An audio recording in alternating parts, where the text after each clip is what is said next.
my question is for all ministers present. First of all, seeing the fact that you assumed the position yesterday as individual ministers, what is first and foremost that you're looking forward to tackling as individual ministers?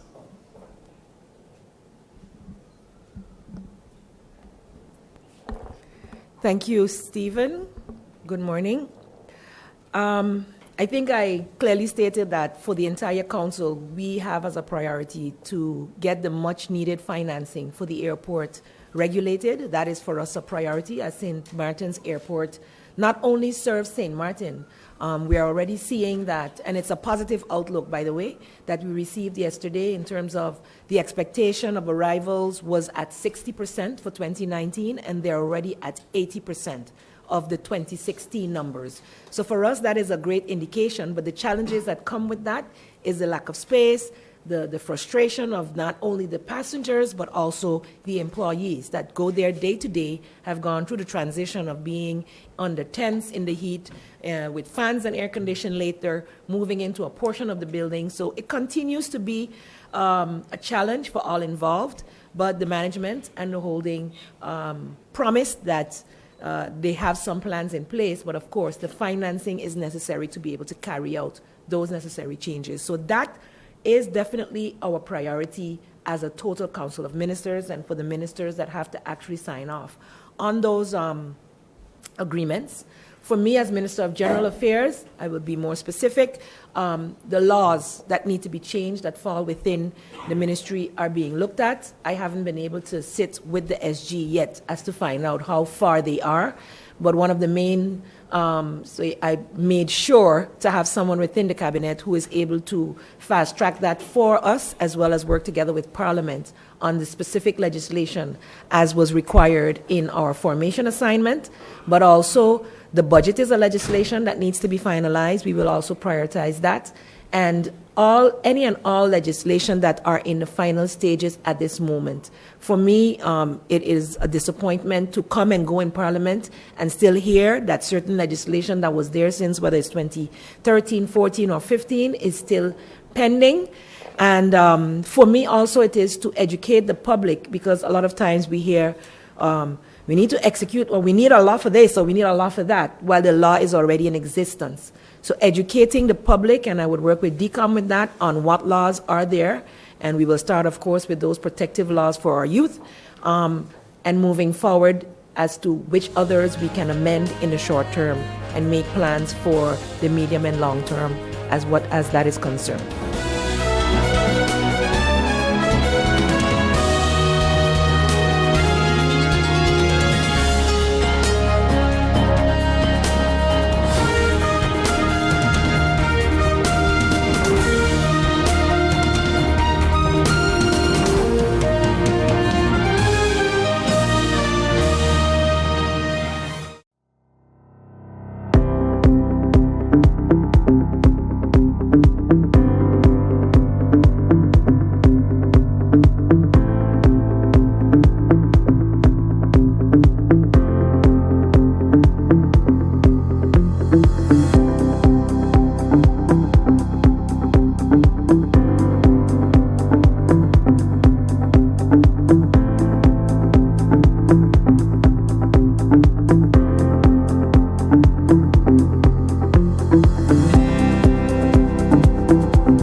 There's a reason you get up on a morning. A reason you pick yourself up, start the day. Maybe it's sheer grit. Maybe it's your ethics. Maybe it's because you know people like you are waiting. For people just like you. We all have our reasons, and for Republic Bank, that reason is you. Every little thing, every big thing. It's all about making a difference in your life. Because after 182 years, if it's one thing we're sure about, is that the difference is you. We're here to help. Republic Bank, we're the one for you. GEBE has been faithfully serving the communities of St. Martin, powering your home and our economy. Come rain or shine, our qualified team of professionals are working hard 24 hours a day to provide you and your family with safe, reliable electricity and water. We use the latest technologies and test our products daily to maintain the highest international standards. Our friendly staff is always there to assist you, whether in person, over the phone, or online. We are committed to constantly improving our products and services, making them more efficient, effective, and environmentally friendly to serve you better today and our next generation of clients tomorrow. GEBE, powering a brighter future. Our friend Megawati is here with tips to save you energy. 1. Turn your airco temperature up. 2. Use a ceiling fan instead. 3. Buy energy-saving products. Save some green with NVGEBE.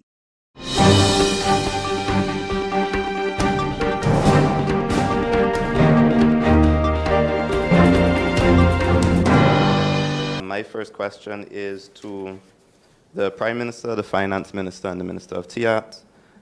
Given you've had a couple of meetings already with the airport, so what are the steps in concrete terms that are going to be taken in the final weeks to finalize the financing of the airport reconstruction? How soon can you expect these agreements to be signed? And when can we expect reconstruction to start? Thank you for that question, Dimitri. As I mentioned, we met yesterday, so we got a lot of information. The documentation has to still be received by all ministers. It will be sent digitally, as it is a lot of documentation, all of the agreements, etc. We are going to the airport today, and on Friday we're meeting with the technical team.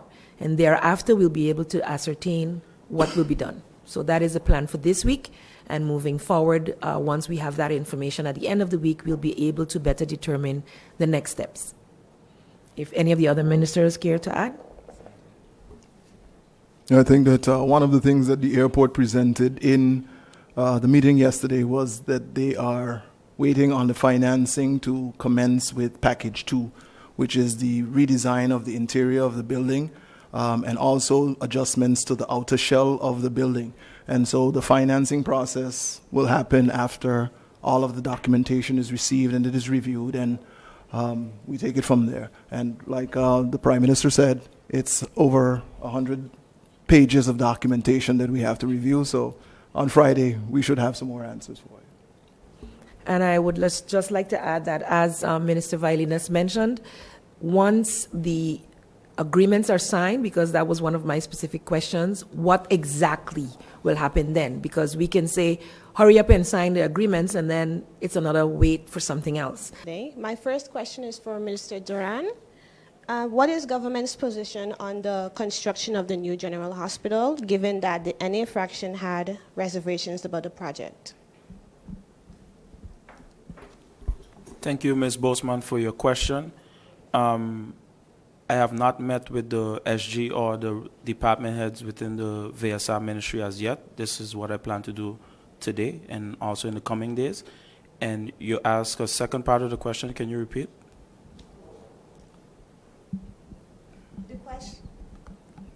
The question was, what was the position for the construction of the new hospital, given that the NA fraction had reservations about the project in the past? Okay.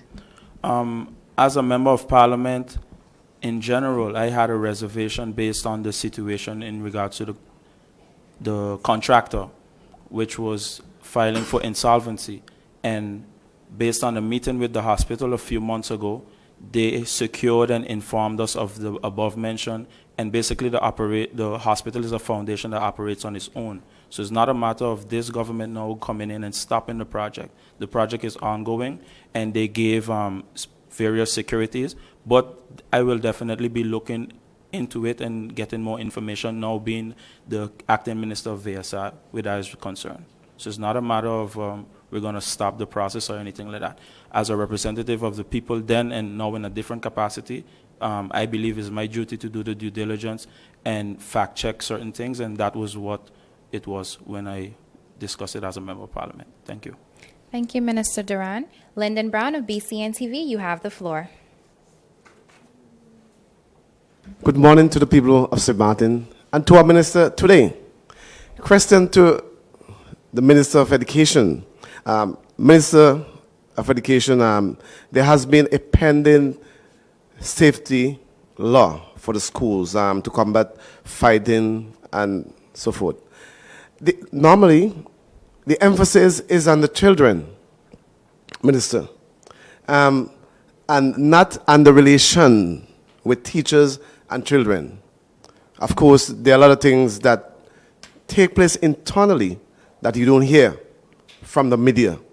But the emphasis is on the children fighting left, right, and center, Minister. What do you know about the law? And what is the first priority as minister you want to deal with? Thank you, Mr. Lyndon Brown. First, I'd like to say that I haven't met with my SG as yet either. We came in yesterday. I met with my SG, but we didn't get to discuss any matters that were already in progress.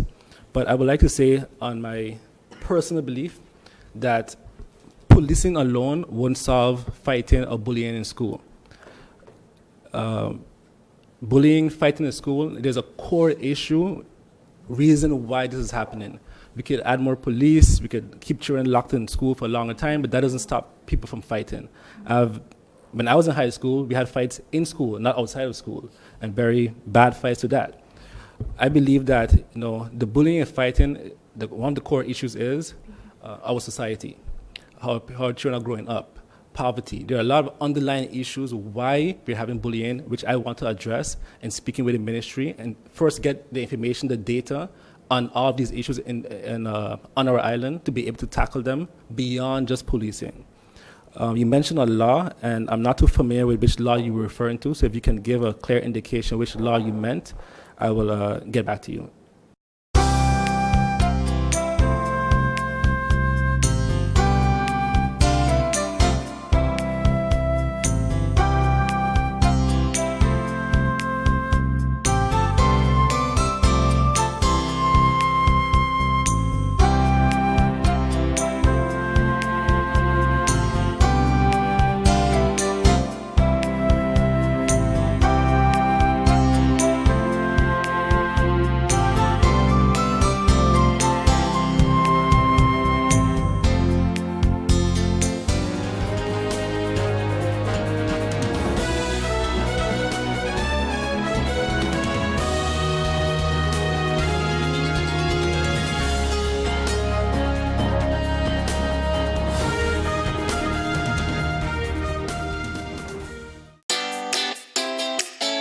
Make use of WIB mobile banking with easy access and direct usage of face recognition,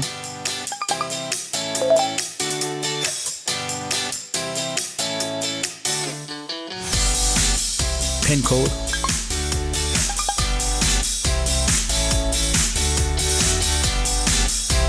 or fingerprint. Download WIB mobile banking app and make your transaction from anywhere at any time. For more information, visit wib-bank.net/quick-login.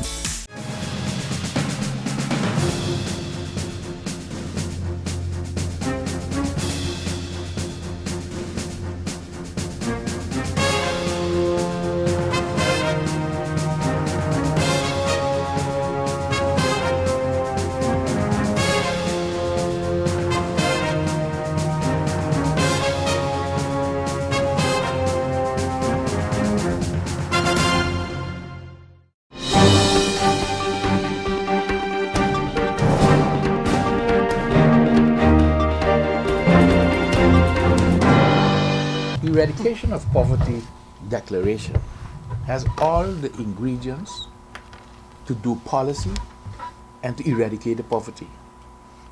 And so, where were all these politicians while we were speaking out on behalf of the poor and the needy? We heard them about living wages. When did they introduce the living wage? When they came up with the law to increase the minimum wage. So when you look carefully to what has been said, it's popular to talk in the direction of the poor and the needy for you to get the votes, but when you're there, it's only your $10,000 that is interesting you. Because what did they did for us, the poor and the needy in this society? So by standing up consistently and by providing solutions, proposals, we insist to dialogue. Because dialogue means that you discuss and come to consensus. Consensus means agreement. Since when the political parties, since when all these politicians that are running right now came into agreement with the anti-poverty platform? So far, only Alberto Butte was in the platform since we formed it in 2012. In agreement, after so many discussions that we have had, right, to defend the human rights of all the poor and the needy. I would like to highlight that on the 6th to the 9th of November, the Caribbean Workers' Council held a meeting, a very important congress, in the Dominican Republic, and at that congress, St. Martin was represented by Lutzen Everts of the St. Martin Communication Union, and also part of the Windward Islands Chamber of Labor Unions, Mr. Theophilus Thompson, and myself as president of the Windward Islands Chamber of Labor Union. The main discussion point was the future of work in the Caribbean and work in the future in Caribbean. What does that mean actually to us? The future of work. There is an agenda from the ILO that deals with decent work. And we are experiencing in this part of the Caribbean, the broader Caribbean, that the word decent work is not being respected by the employers' organization throughout the Caribbean. And in saying that, decent work would also mean that people would need to have everything that goes with decent work in place. So the social protection floor is lacking. And in a lot of cases, people are working and they can't make ends meet. So our call in this whole meeting is also to review and to look at what would then be the future of work in the Caribbean. So the future of work and work in the future are the two aspects that were being analyzed. We came up with a work plan, and I guess I would have my other brothers together with us on a different note to be able to continue informing the workers of what would be the outcome and what would be our plan of action within this whole scope. So it was a meeting of the Caribbean Workers' Council where we had representation from Curacao, Aruba, Puerto Rico, Dominican Republic, and also Haiti and Cuba. We had the privilege also to be part of the 57th Confederational celebration of the CAS, which is the largest umbrella union in the Dominican Republic. And we also congratulated the president, Mr. Gabriel de Doña Rio, for having led the organization for a number of years and to be a successful union in the Dominican Republic. So that was the part of our representation.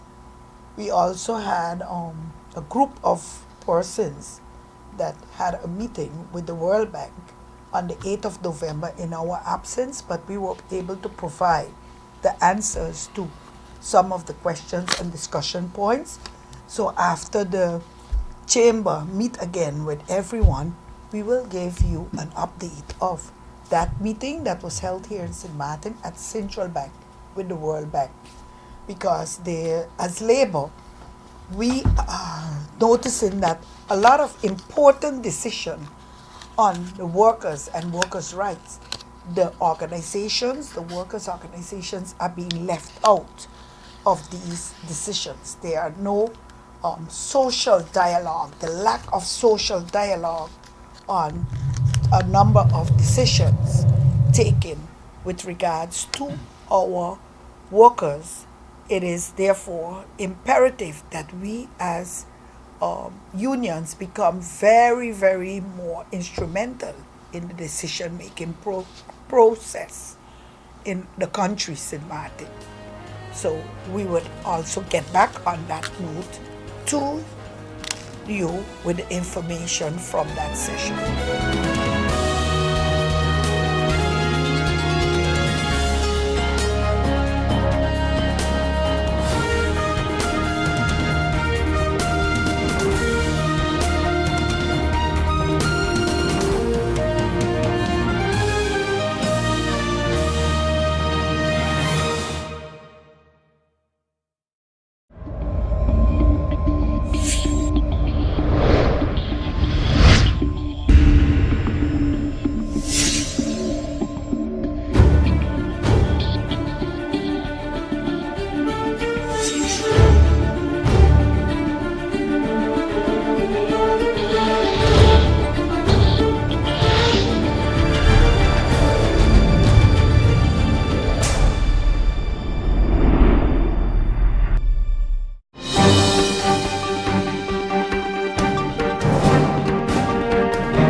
Mr. Chairman, I would like to thank the Almighty, the people of St. Martin, the people of the National Alliance, and especially those who supported me.